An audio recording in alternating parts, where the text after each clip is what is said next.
So the other day, I'm walking down the street, staring at my phone, not paying attention to where I'm going, because I want to fit into today's society.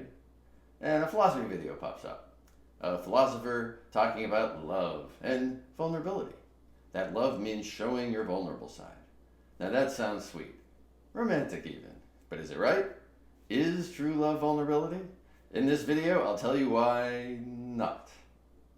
First, let's establish how vulnerability can exist without love.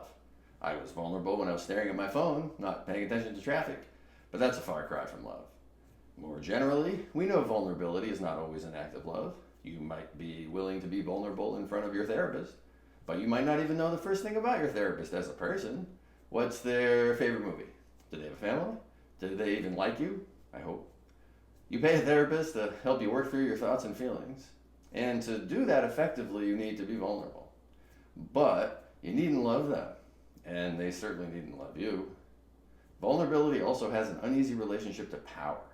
Aristocrats often had personal butlers or valets that dressed them or even shaved them with a straight razor. It wouldn't be a stretch to see the aristocrat as willing to be vulnerable in these situations. But in fact, they felt so confident, so secure in their power and status, that their willingness to be vulnerable was an expression of superiority and disdain. Now, you might be thinking, wait, this kind of vulnerability is one-sided, and that's not what true love and vulnerability is all about. The philosopher whose video I mentioned, his name is Julian de Medeiros, interesting thinker, cool channel, invokes the German philosopher Adorno and suggests that love is when you're unafraid to be vulnerable together. When two people are in a mutual relationship of vulnerability. And that is better, certainly sweeter, but still not enough. Suppose I meet someone and we go hiking. We both fall down a cliff and twist our ankles. There we are, perfectly willing to scream in pain and admit our vulnerability to each other, and the hyenas baying in the moonlight. But does that mean we're in love? I don't think so. But maybe you still object. Look, when I say being vulnerable together, I don't mean adjacently or physically together. I mean emotionally together. Being vulnerable to each other specifically. Caring so much about the other's opinion of you that showing your vulnerability is a risk. But this still is too one-sided. A comedian bombing on stage and feeling their heart sink is being vulnerable to people's opinions. Same for an artist sharing their poetry diary to a crowd. It certainly takes a certain kind of bravery to expose your inner thoughts and feelings to an audience and risk rejection. But there need be no love here. Even if the audience gets up on stage to take a turn because it's open mic night, and everyone feels vulnerable together, and everyone is willing to be vulnerable together. Sure, there can be a kind of collective bonding in these situations, but these are still strangers, and this isn't love. It's more like group therapy.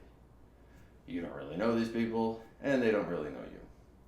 Now, I'm pushing this point because what's missing in all these situations so far is the idea of doing something for somebody else. In his videos, de Medeiros says, quote, "You can only be loved in a place where you feel like you can be vulnerable." And maybe that's true, if our focus is on being loved.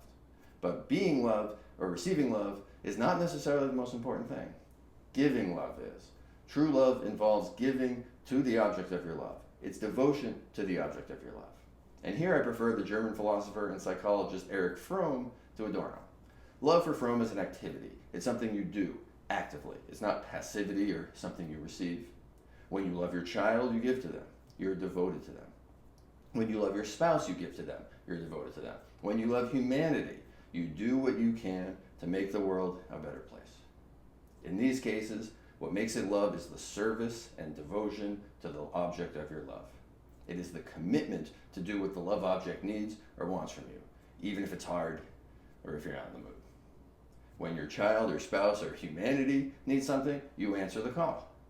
By contrast, not loving them is not caring about their needs, not being willing to set aside your own preferences.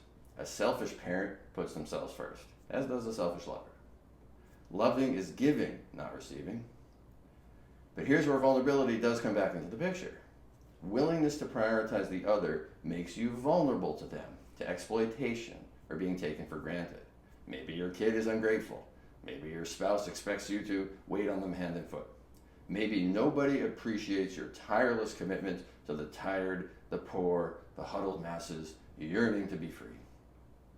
You risk being vulnerable when you give yourself over because your love can be used against you. You love your job, then maybe you won't quit even if we cut your pay. You love your spouse, then maybe you won't break up even if they treat you poorly. Love is dangerous this way. It can be one-sided and unrequited, and it often is. That's why true love is reciprocated, at least in a romantic relationship. When both partners put the other person above themselves, a beautiful reciprocity holds.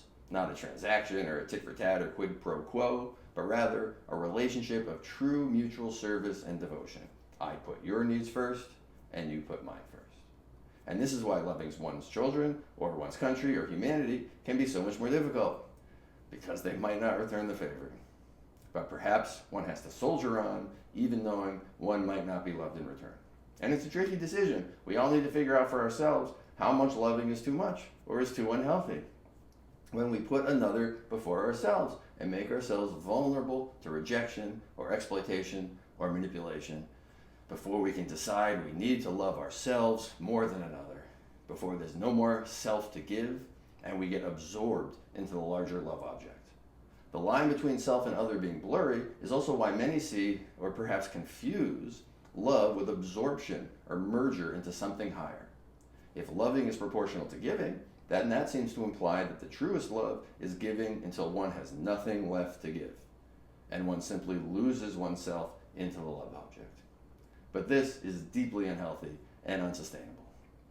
That's why Erich Fromm also thought self-love was integral to true love. Love is not self-destruction. It should enhance the self, not deplete the self. Love doesn't mean merging with or collapsing into the love object until you're used up and spit out, or absorbed and never seen again, like love was a hive mind. The novelist D.H. Lawrence once said, quote, "Hate is not the opposite of love. The opposite of love is individuality." And that's why healthy love needs reciprocation.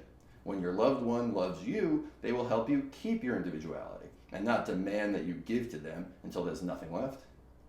But the point remains, loving, whether it's love of others or even yourself, puts the object of love on a higher plane.